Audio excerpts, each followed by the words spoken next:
temos algumas pessoas que nos estão a acompanhar bem longe e quero mandar aqui um especial cumprimento a uma pessoa que nos vê de Santos, em São Paulo, no Brasil. Um grande abraço aqui de Portugal para vocês, que vocês possam ser cada vez mais edificados e que esta igreja continue a ajudar em tudo aquilo que vocês precisem. Glória a Deus. Quero também mandar um abraço para Eastbourne, para Londres, também várias famílias nos têm escrito, nos têm agradecido pelas mensagens que têm estado a ouvir também pela internet. Um grande abraço para vocês na Inglaterra. Também quero mandar um abraço especial também para algumas famílias que de Maputo nos estão a ver, em Moçambique. Um abraço para vocês também, vocês sabem quem são. Eu neste momento não quero estar a falar de nomes, mas um abraço para vocês e que em breve nós possamos estar juntos, glória a Deus. Quero também mandar um abraço para Annecy, França, glória a Deus. Para a semana vamos ter aqui também a minha irmã, que é da Annecy, mas tem algumas famílias lá que estão a acompanhar aqui também o trabalho da igreja. Um abraço para vocês. E também um abraço especial para todos os nossos amigos e familiares nos Estados Unidos que nos têm acompanhado, têm orado por nós.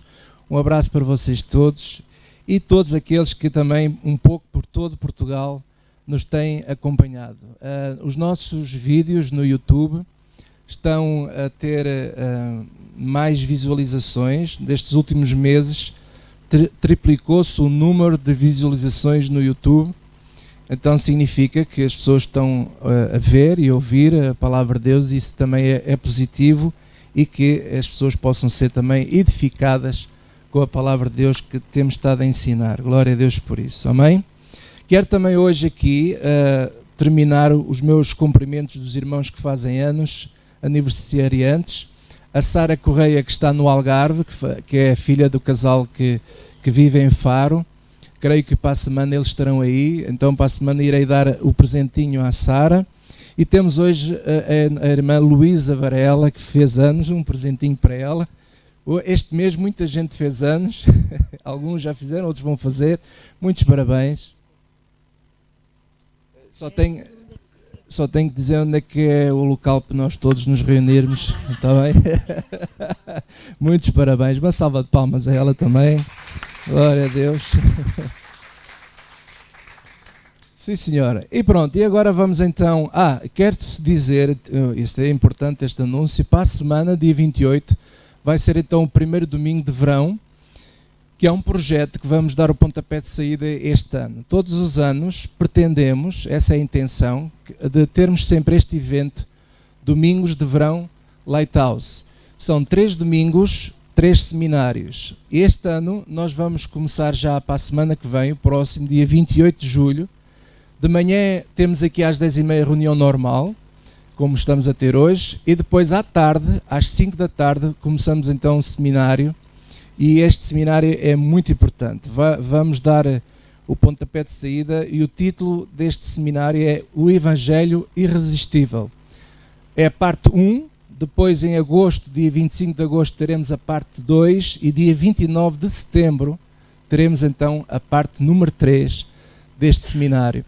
Eu quero encorajar a igreja, se possível, vocês participarem nestes seminários, porque vou transmitir algo muito importante acerca do Evangelho do Senhor Jesus Cristo para a nossa edificação.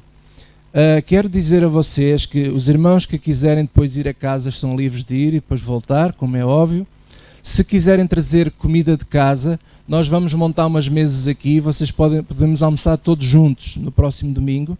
E ficamos aqui a conversar, a conviver, depois às 5 da tarde teremos então o início do seminário, está bem?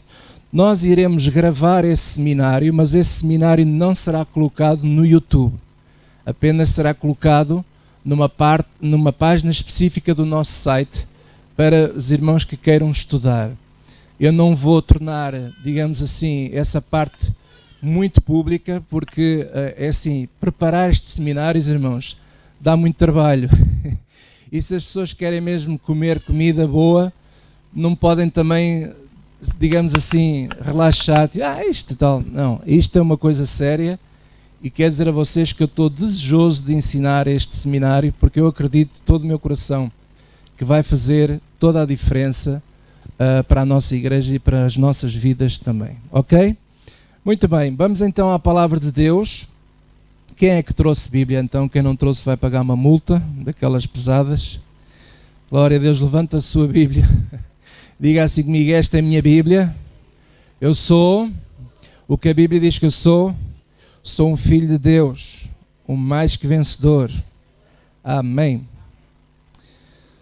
Nós vamos agora para a terceira lição desta série,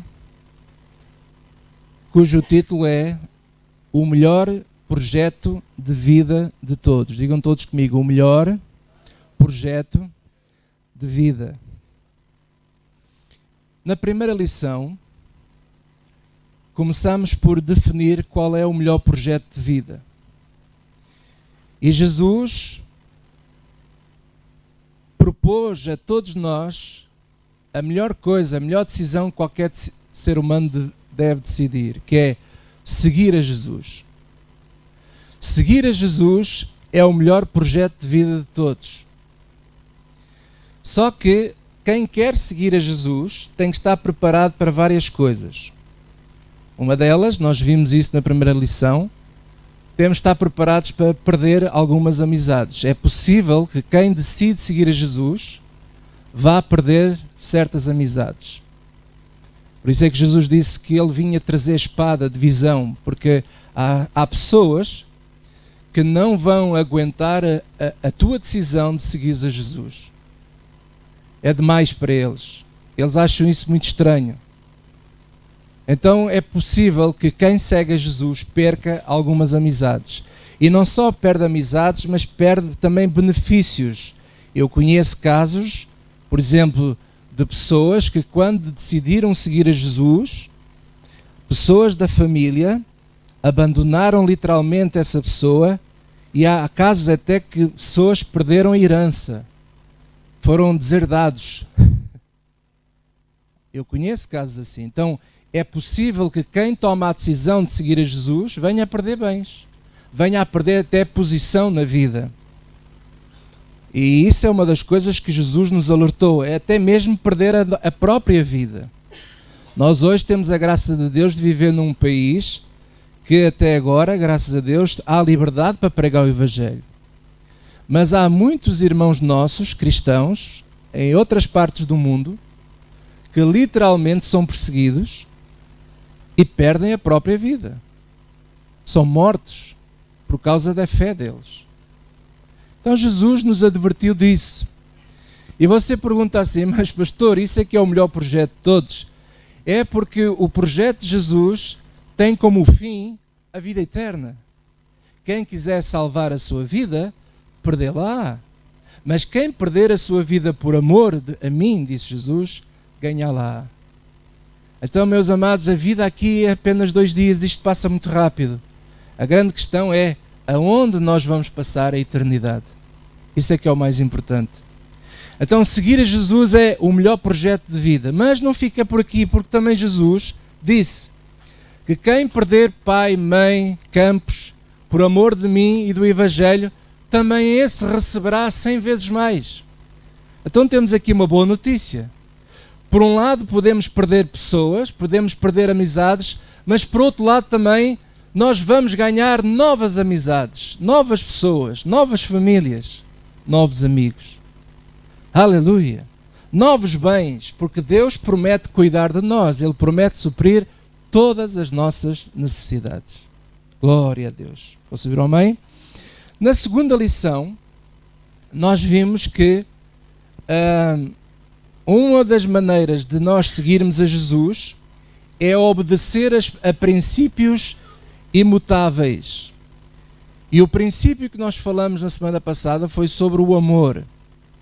E nós vimos que, por vezes, o amor pode estar a matar o amor. O que é que isto significa? Nós estamos muitas vezes condicionados a amarmos certas coisas que esquecemos de tudo o resto. Nós vimos a parábola do bom samaritano. Diz que o levita e o sacerdote viram aquele homem quase morto no chão, mas passaram ao largo e não foram ajudá-lo. E alguém pode perguntar assim, então aquele sacerdote e aquele levita não têm amor? Eu creio pessoalmente que eles têm amor, provavelmente tinham amor àquilo que eles fazem. O sacerdote amava aquilo que fazia, o levita amava aquilo que fazia. E nós muitas vezes estamos tão concentrados em amar aquilo que nós gostamos, que esquecemos de tudo o resto. Então, quando o amor é condicionado, esse amor condicionado mata o verdadeiro amor. Então, o que é o verdadeiro amor? É um amor incondicional. É nós amarmos o nosso próximo, mesmo quando aquele próximo não nos diz nada, no sentido não é sangue do nosso sangue, não é assim uma pessoa assim da família, mas é alguém que muitas vezes nós não o conhecemos de lado nenhum, mas que naquele momento está a precisar de ajuda, está a gritar por socorro, e você tem a capacidade de ajudar essa pessoa. Então o que é que se requer neste sentido a um seguidor de Jesus? Que ajude essa pessoa. Ajudemos essa pessoa. Amém? Então estas lições estão no YouTube, vocês podem voltar a ouvir, que é muito importante. E hoje nós vamos falar de outro assunto muito importante. Nós que seguimos a Cristo, quem é que está aqui que segue a Jesus Cristo mesmo e diz, eu sigo a Jesus? Ok, muito bem. Nós que seguimos a Jesus Cristo, temos que entender o seguinte, que Cristo passa a ser o seu tudo. Jesus Cristo é o único. Ele é o único que nos pode ajudar. Ele é o caminho que nos leva a Deus. Ele é o nosso sacerdote. Jesus é o nosso mediador. É o único mediador. Não há mais mediadores legais que nos possa levar a Deus, a não ser Jesus Cristo. Então, Jesus precisa ser na tua vida, na minha vida, aquele que é o único suficiente. Se há algo que eu preciso de ajuda, a primeira pessoa quem eu devo procurar é esse Cristo que eu sigo. Porque Ele está disposto 24 horas para nos dar a mão e nos abençoar naquilo que nós precisarmos, porque Ele é connosco, Ele está connosco. Posso ouvir um amém? Deixe-me dar aqui um pouco acerca da questão histórica. Por exemplo, porquê é que às vezes nós vemos certas coisas erradas em alguns ciclos religiosos? Por exemplo, a Igreja Católica. A Igreja Católica acredita em Jesus. Só que o problema é que muitos desses irmãos que acreditam em Jesus, eles acreditam na graça de Deus, mas acreditam também que essa graça só vem até nós pelo mérito. Então, se nós fizermos boas obras, então sim, somos compensados com mérito de Deus na nossa vida. E as pessoas são doutrinadas a procurarem ajuda a Deus, mas para que Deus as possa ajudar, eles têm que fazer uma série de coisinhas, andar ali retinho, ali ao milímetro, não podem falhar de nada, porque tudo é a base do mérito. E nós já vimos que nós não merecíamos nada e Deus decidiu ajudar-nos na mesma. Então a graça de Deus sobre a nossa vida não é pelo mérito, é pela graça dele, é pela decisão dele. Ele decidiu ajudar-nos a nós, independentemente das nossas falhas. Então Jesus é o único. Nós não podemos ter Jesus mais o mérito. O mérito tem que estar de parte. Porque Jesus é o único. Ele é o Salvador. Ele é o nosso sacerdote. Ele é o nosso mediador. Por exemplo, eles acreditam que Jesus é bom, sim senhor, é Deus, é o Filho de Deus, mas a Virgem Maria também dá um jeitinho. A Nossa Senhora. Eu quando olho para a Nossa Senhora, o meu coração se derrete. Então as pessoas pensam assim, que Jesus é suficiente, mas precisamos de mais qualquer coisa. Precisamos de um mediador. Mais um mediador. E quando uma pessoa começa a misturar Jesus com outros mediadores, a fé dessa pessoa está inquinada. Porque Deus não opera assim. Deus só nos ajuda quando nós fazemos de Jesus o único Senhor da nossa vida, o caminho que nos leva a Deus. Posso ouvir um amém? Mas, quando nós olhamos para o judaísmo, nós vemos, por exemplo, que os judeus são muito ligados às cerimónias judaicas, às regras da lei, a lei que Moisés deixou. Então, eles, para se sentirem justificados diante de Deus, eles seguem uma série de regras. E quando nós falamos, por exemplo, na igreja evangélica, nas igrejas como estas que estamos habituados agora nós a ouvir, né? As igrejas evangélicas, eles também fazem um mix de muita coisa, muita confusão anda por aí. Por exemplo, há cristãos que acreditam que nós precisamos de estar ligados a um homem de Deus. Tu precisas ter um pai espiritual. Se tu não tiveres um pai espiritual, tu estás fora da unção. Estás fora da autoridade.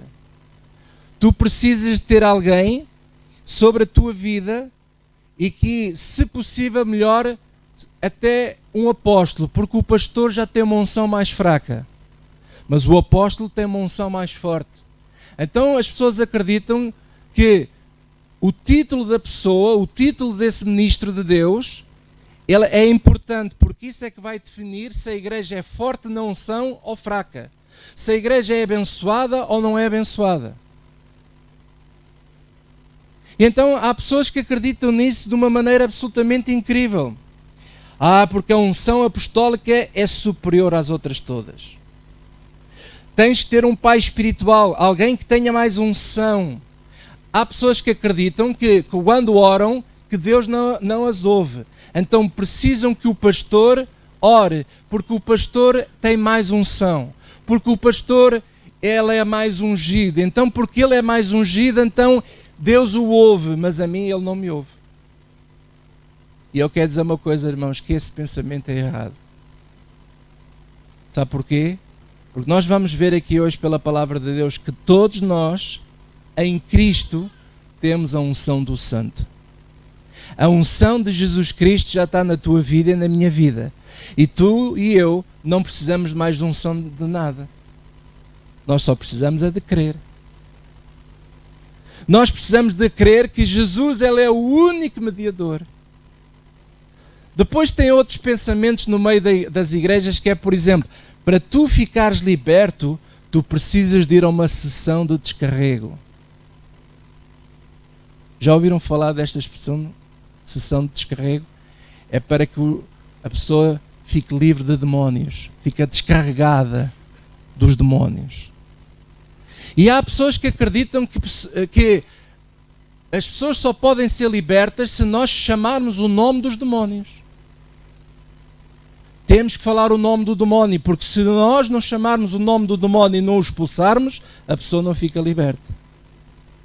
E depois tem outras pessoas que acreditam que têm que entrar num sistema de libertação progressiva, que é a pessoa entra numa coisa de processo de libertação não é das hierarquias, as genealogias, agora falta uma palavra, deixa lá ver, hereditárias, quebra de maldições hereditárias. Meu amigo, isso tu tens na tua vida é hereditário, tu tens que quebrar os vínculos disso tudo. Tu tens que ir lá quebrar isso tudo e tens que ir a um pastor, não é qualquer pastor, é aquele fulano tal, porque esse é que tem a unção para isso. E andamos todos nós misturados nestas coisas. Porquê? Porque desconhecemos o que é que a palavra de Deus diz. Vamos atrás de tradições, vamos atrás de que alguém falou o quê? E eu não quero que esta igreja vá atrás daquilo que eu digo, mas vamos atrás daquilo que a Bíblia diz. E agora vou começar a mostrar pela palavra de Deus o que é que a palavra de Deus diz. Vamos então a 1 de Timóteo, capítulo 2.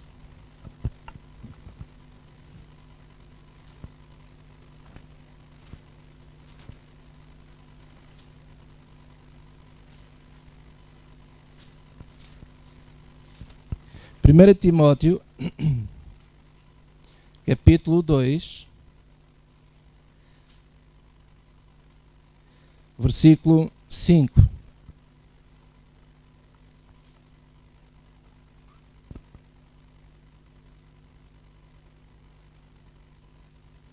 E diz assim a palavra de Deus, leiam todos comigo. Porque há um só Deus. Quantos deuses? Um só. E um só? Quantos mediadores é que há?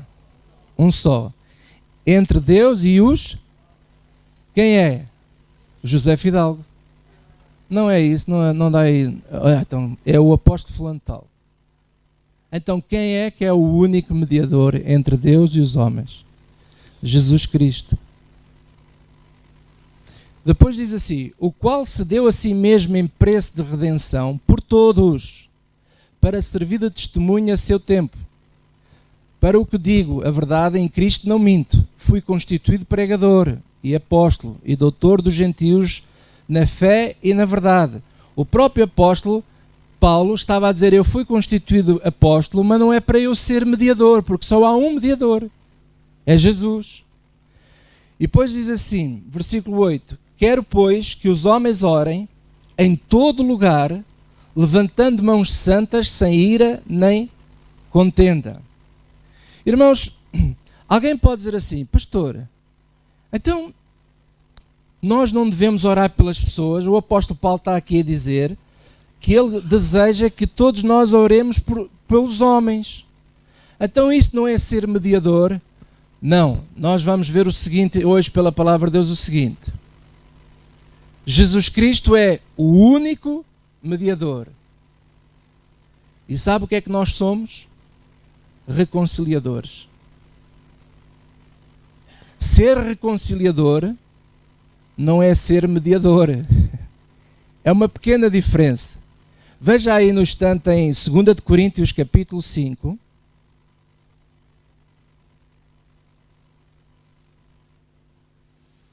2 de Coríntios 5, versículo 11.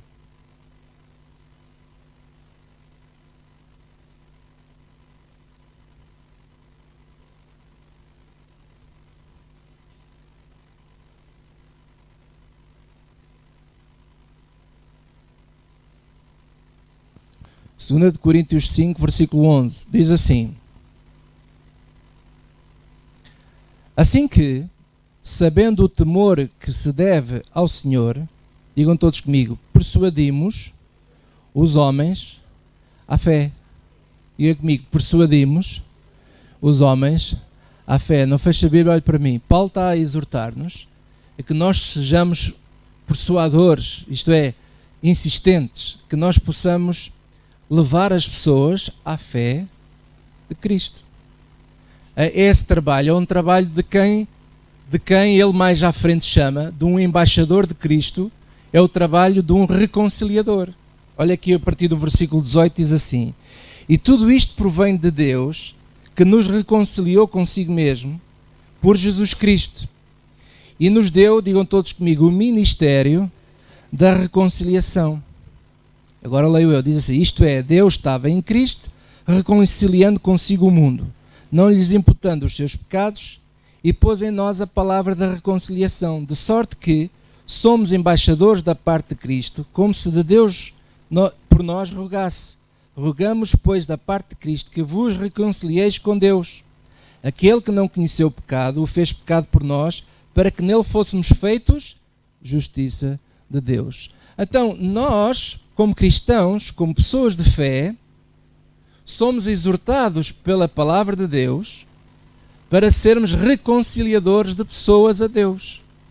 Mas nós não somos mediadores. Nós não temos o papel de Cristo. Porquê? Porque em nós não há poder para curar ninguém. Em nós não há poder para transformar ninguém. Em nós não há poder para nada. O que nós temos poder é apenas levar a pessoa a conhecer a Deus, e deixamos agora, se a pessoa crer naquilo que a Bíblia fala, então a pessoa tem um encontro com Deus, e agora deixa a pessoa com Deus, e Deus é que tem poder para curá-la, para libertá-la, para transformá-la. Deus é que tem o poder para tudo. Porquê? Porque Jesus Cristo, Ele é o Santo de Deus, Ele é o Justo de Deus e Ele é o Ungido de Deus. O Ungido de Deus. Veja aí também em Atos, Atos capítulo 4, Atos 4,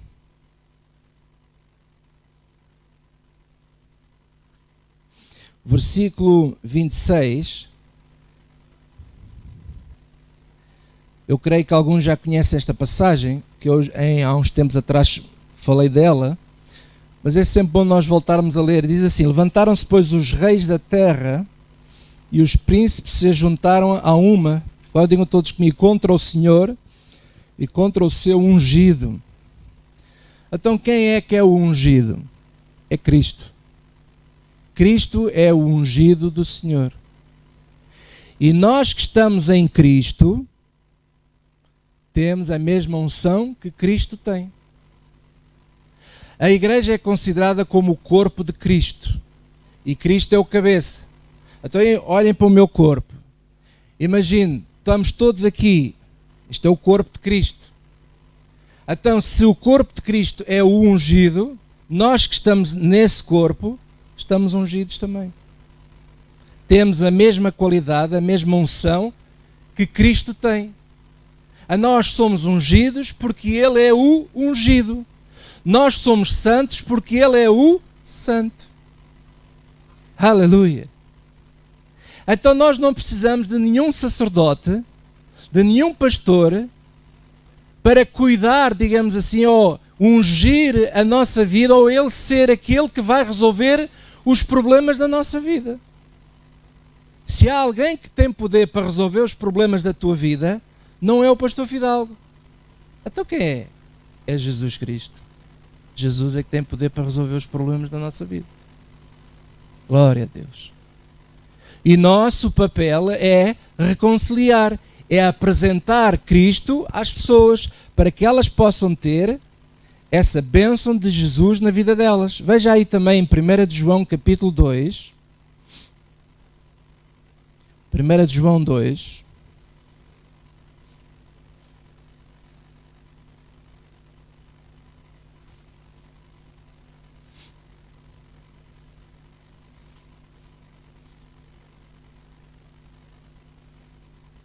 Versículo 20.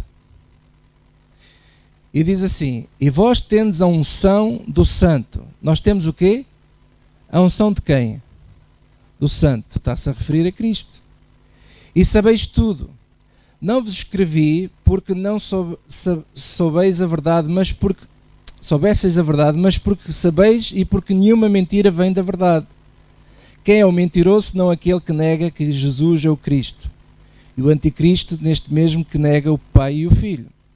Qualquer que nega o Filho também não tem o Pai, e aquele que confessa o Filho tem também o Pai. Depois, no versículo 27 diz assim, digam comigo, e a unção que vós recebestes fica em vós. Olha para mim. Você não perde a unção. Porquê? Porque a unção é de Cristo que está em nós. Ora, se você não perde Cristo, também não perde a unção. Porque Cristo está em si. A unção que vós recebeste fica em vós, e não tendes necessidade que alguém vos ensine, mas como a sua unção vos ensina todas as coisas, e é verdadeira e não é mentira, como ela vos ensinou, assim nele permanecereis. Então, a unção que aqui se refere é a unção de Cristo, é o Espírito de Cristo. Podíamos dizer também o Espírito Santo está em nós. O Espírito Santo é essa unção que está em nós. É esse poder divino que está em nós, que nos ensina, que nos ajuda em tudo o que nós precisarmos.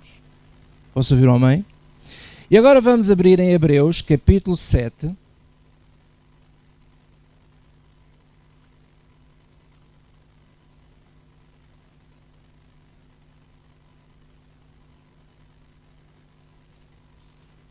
Hebreus 7, versículo 21.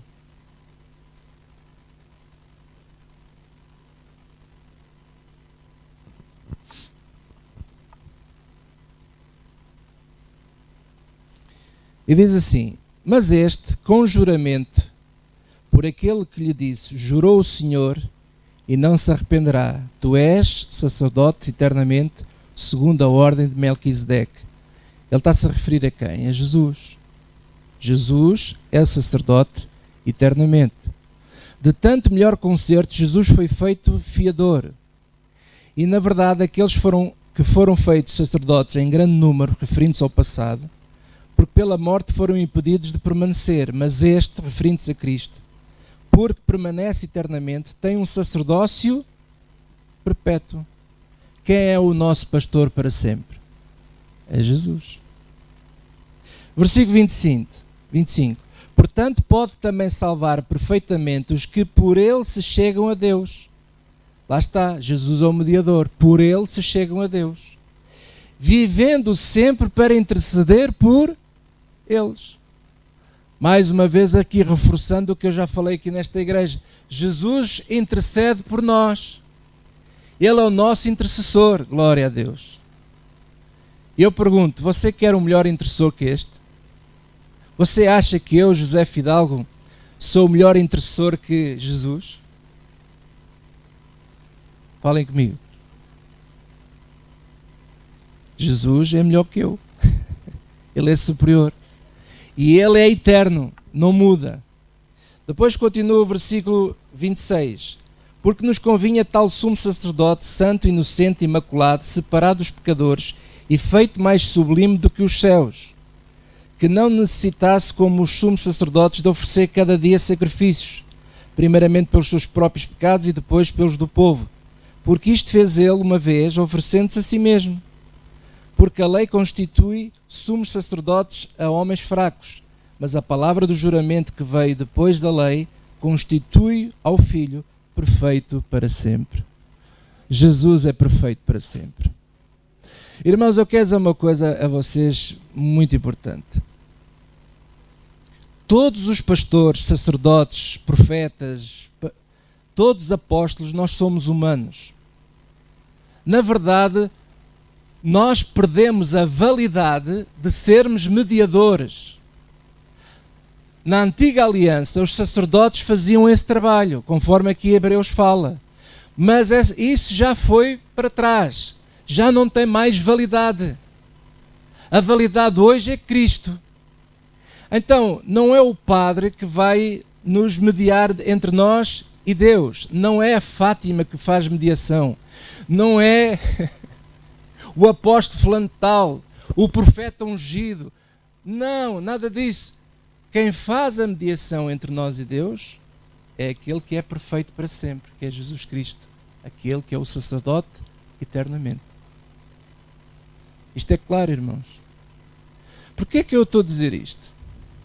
Para nós perdermos esta ideia de que sempre que você está aflito, sempre que você tem qualquer coisa, ai, deixa-me ir lá.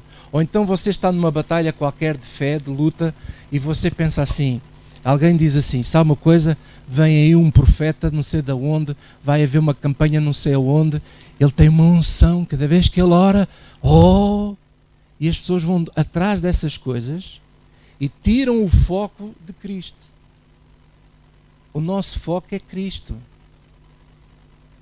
Porque se nós tiramos o foco de Cristo, a nossa fé, ela não é válida.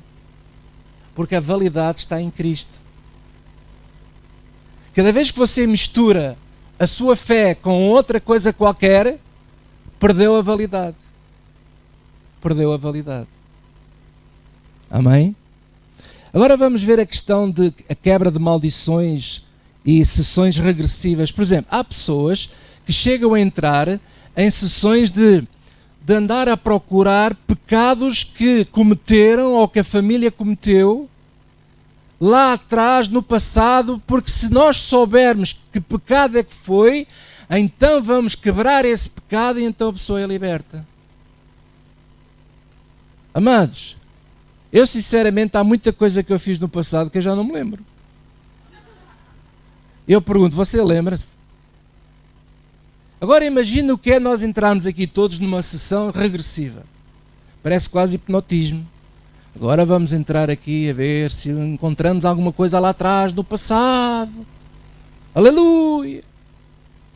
E a pessoa entra lá e depois tem uma série de questões a preencher e responde às questões todas. Então, e você? Pecados de fornicação. Alguém fornicou na sua família?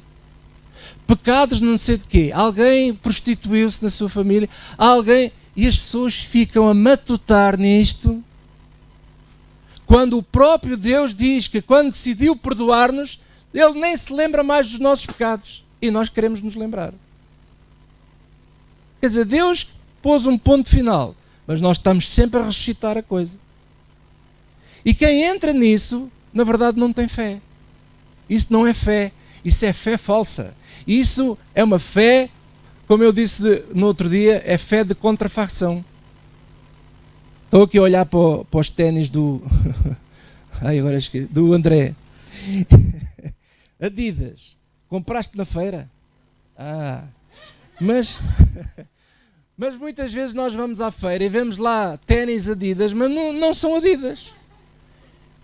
Tem lá 4 riscas, ou está lá num Adidas um desenho um bocado mal feito, e a pessoa pensa assim, uau, ténis Adidas, ai, pastor, comprei uns ténis de 7,5, muito baratinho, Adidas.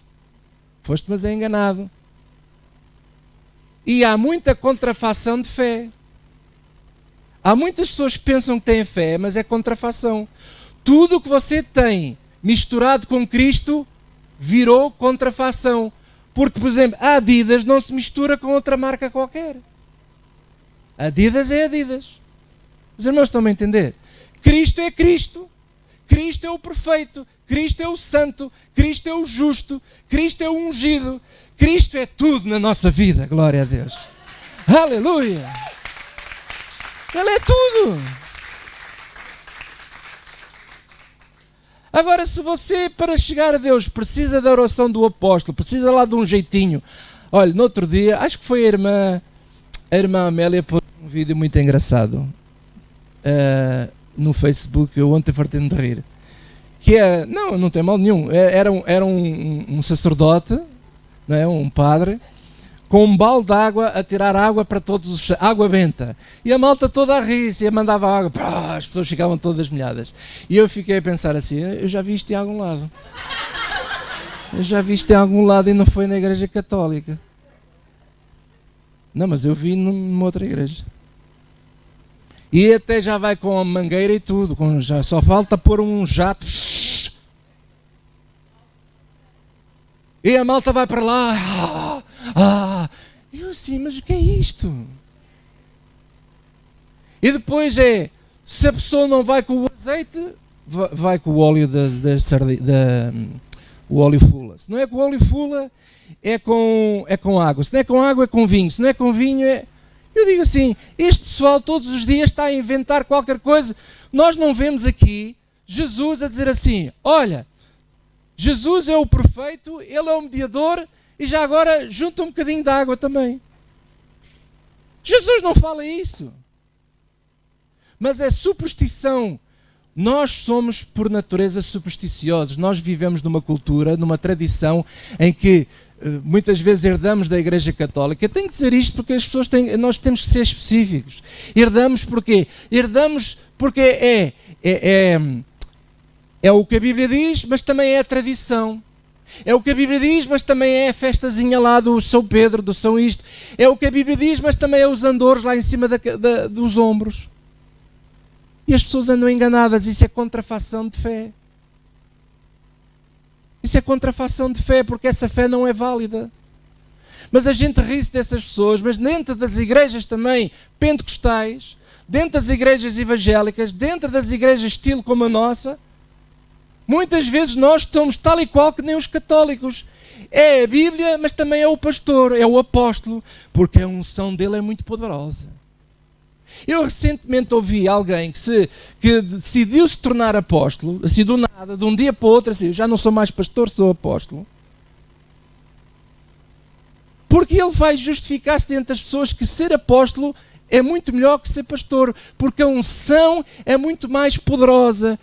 Quando que o que nós precisamos é de Jesus. O que o povo está a precisar é de Jesus. Tu não precisas do pastor Fidalgo, tu precisas é de Jesus. Tu não precisas de nenhum homem, nenhuma mulher, tu precisas de Jesus. Ai pastor, não fala assim, senão a igreja fica vazia. Não, temos que falar assim. Nós temos que falar a verdade às pessoas. Então se nós não precisamos dos pastores, até para que é que vamos à igreja? Vamos à igreja para conhecer Jesus. Vamos à igreja para conhecer este tudo em nós. Vamos conhecer como é que você, com Ele, pode chegar a Deus. Vamos conhecer o Evangelho. Vamos a viver o Evangelho. Vamos juntos, como uma comunidade em fé, fazer o que Jesus nos manda fazer juntos. E Deus ordena as suas bênçãos, onde há união. Aleluia! Pelo menos temos alguém animado, glória a Deus. Veja aí no instante em Tito capítulo 3. Tito 3.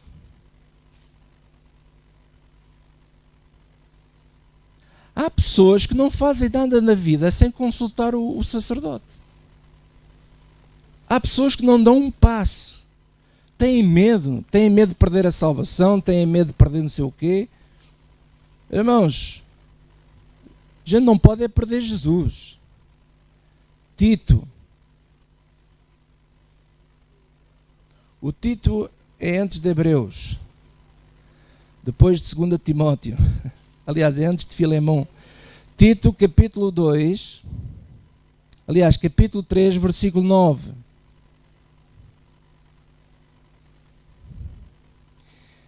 E diz assim a palavra de Deus. Digam todos comigo, não entres em questões loucas.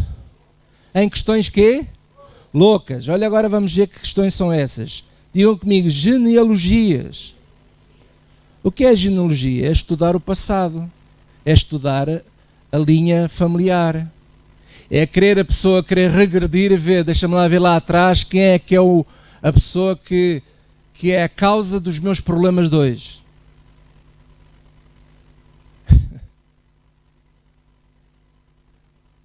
Um dia perguntaram a Jesus, Senhor, quem é que pecou? Foi o pai ou foi não sei o quê? E ele disse, ninguém pecou. Mas ele nasceu cego. Então e depois? Tem que haver qualquer coisa. E Jesus não deu importância a isso. Ele nasceu cego. Ok, mas pela glória de Deus vai ficar curado. Amém? E Jesus não teve a dizer lá que era do passado dele, do pai, do primo, da tia, não sei de quê. Não tem nada a ver. Não entres em questões loucas, genealogias e contendas nos debates acerca da lei, porque são coisas inúteis e vãs. Ao homem herege, ao homem que se opõe à fé, que é o que significa herege, depois de uma ou outra admoestação, evita-o.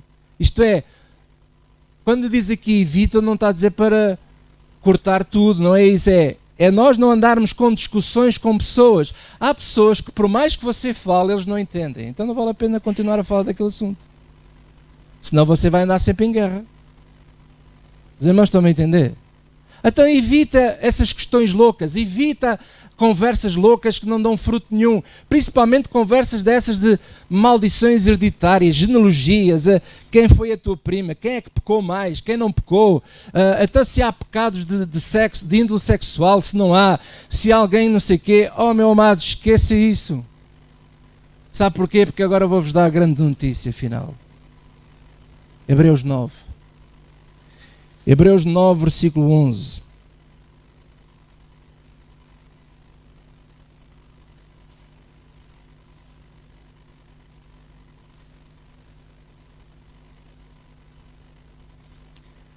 Quem segue a Jesus fica liberto dessas coisas todas, amado. Hebreus 9, versículo 11, de 11 a 15, diz assim: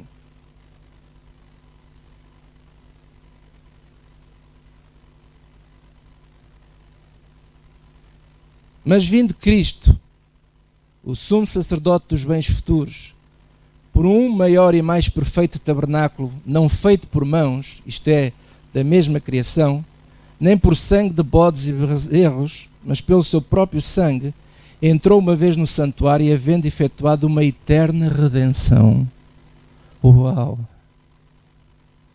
Porque se o sangue dos touros e bodes e cinza de uma novilha, esparzidas sobre os imundos, os santifica, quanto à purificação da carne, quanto mais o sangue de Cristo, que pelo Espírito Eterno se ofereceu a si mesmo imaculado, a Deus purificará as vossas consciências das obras mortas, para servires ao Deus vivo? O que são obras mortas? Tudo aquilo que produzia morte na nossa vida. Os tais pecados, as tais coisas do passado. E sabe o que é que acontece? Tal e qual como diz aqui. Quanto mais o sangue de Cristo, que pelo Espírito Eterno se ofereceu a si mesmo imaculado, a Deus purificará as vossas consciências das obras mortas, para servires ao Deus vivo. Ele purificará tudo aquilo que no passado fizemos de errado. É Ele que nos purifica.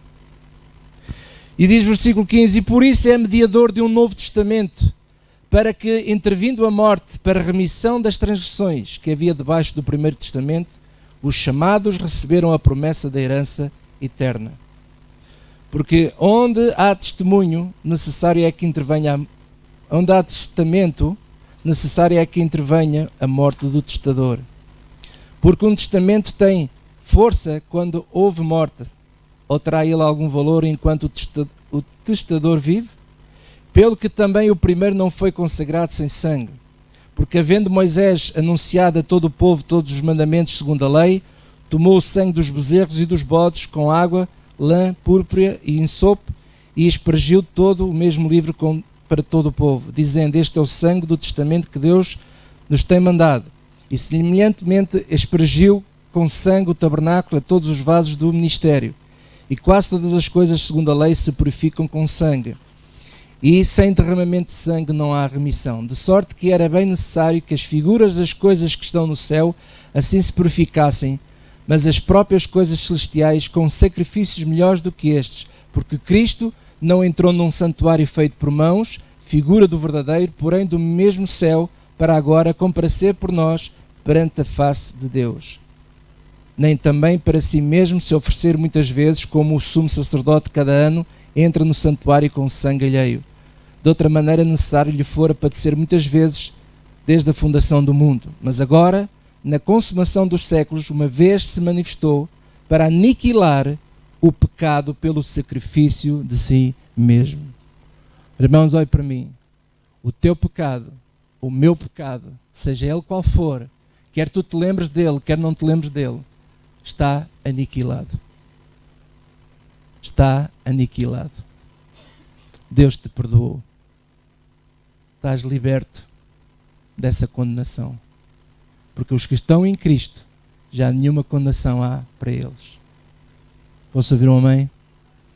Irmãos, para terminar, quero só dizer o seguinte a vocês. Quando nós oramos, como reconciliadores, devemos orar por todos os homens, para que eles se salvem. Acima de tudo, quando nós oramos pelas pessoas que ainda não são crentes, para que eles possam vir à salvação. Por isso é que a Bíblia diz que devemos orar por todos os homens e também por aqueles que estão em iminência. Devemos orar por eles para que eles se salvem. E se nós temos o privilégio de estar ao pé de pessoas até que têm iminência na vida, que têm um papel prominente, devemos deixar que Deus se use de nós para nós podermos influenciar a vida dessas pessoas e reconciliá-las a Cristo. Amém? Esse é o nosso papel. Somos todos pregadores do Evangelho, somos todos pregadores das boas novas e devemos orar por essas pessoas que ainda não conhecem a Cristo. Mas quando nós oramos por nós mesmos, ou oramos uns pelos outros, Jesus Cristo não esteve a ensinar grandes segredos. Jesus disse assim, quando tu fores orar, entra no teu aposento e fala com o Pai que Ele te ouve. Irmãos, não há grandes segredos para a oração. O grande segredo para orarmos, sabe o que é? É irmos orar. É orar. É falar com Deus. E crer no coração, orar com fé, crendo no coração que Ele é mais que suficiente, que eu não preciso de mais nenhum amuleto, que eu não preciso de mais nada para chegar a Deus, porque o Cristo que está em mim, Ele é o meu intercessor. E quando eu falo com o Pai me ouve por causa de Cristo que está na minha vida. Então nós precisamos ser mais audazes quando vamos orar. Nós precisamos de entrar em oração com esta ousadia, sabendo que Cristo está em mim e que o Pai me ouve por causa de Cristo em mim. Aleluia. Está alguém aflito? Disse Tiago, lá em Tiago 5. Está alguém aflito? Ore. Está alguém contente? Cante louvores. Aleluia.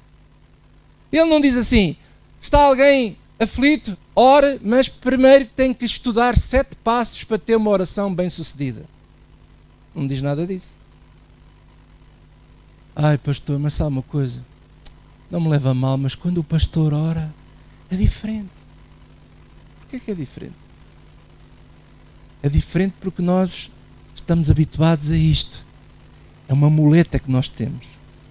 Ai, pastor, você está a falar assim porque já não gosta de nós, é? Já não vai orar mais por nós? Não, não é nada disso que eu estou a dizer. O que estou a querer dizer é elevar vocês a esta estatura de vocês se verem como filhos de Deus, se verem pessoas que Deus está em vocês através de Cristo, através do seu Espírito, e que através da oração, porque Cristo está em ti, porque Ele é o teu mediador, porque Ele é o teu sacerdote, faz com que Deus o Pai venha em nosso favor e nos ajuda. E nos ajuda. É Cristo em vós a esperança desta glória. Vamos crer mais neste Cristo que está dentro de cada um de nós. Ele está dentro de ti. Crê nele. Crê nele. Pastor, mas eu não vejo nada. Crê nele. Pastor, mas será que eu não posso mais telefonar para si para pedir oração? Pode. Eu oro consigo. Mas eu quero que você comece a despegar-se disso e crer nesse Cristo que está dentro de ti. Porque eu não consigo estar contigo em toda a parte. Quando você vai de férias, eu não estou consigo. Posso ter o meu pensamento em si, mas eu não estou contigo. Mas há uma pessoa que está contigo. É Cristo que está em ti. Ele está contigo. Seja qual for a situação, Ele te ouve. Aleluia. Amém? Vamos ficar de pé. Vou pedir ao grupo louvor para chegar aqui.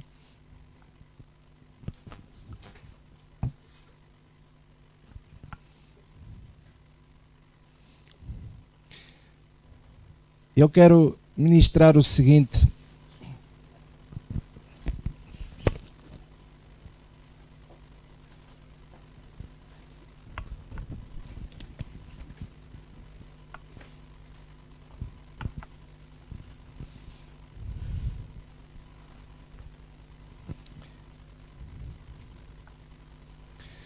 Quando nós, como igreja, entendemos esta lição, quando juntos nós oramos com esta compreensão que a nossa oração, a oração da fé, o que é a oração da fé? A oração da fé é a oração que é a oração junta, é a oração da fé, dos que são da fé, dos que andam na fé, aqueles que creem no único suficiente que é Cristo. A oração da fé salvará muitas pessoas, ajudará muitas pessoas. Amém? E quando nós entendemos isto como igreja, Cristo está no nosso meio e Ele é o nosso mediador. Eu próprio, irmãos, eu como pastor, eu preciso desse mediador. Eu sem esse mediador não consigo fazer nada. Não consigo fazer nada. Eu preciso desse mediador. Eu preciso desse mediador. Quero dar aqui uma palavra também aos irmãos que se calhar pensariam que ainda existe alguma coisa para quebrar na vossa vida. Eu quero dizer uma coisa, não.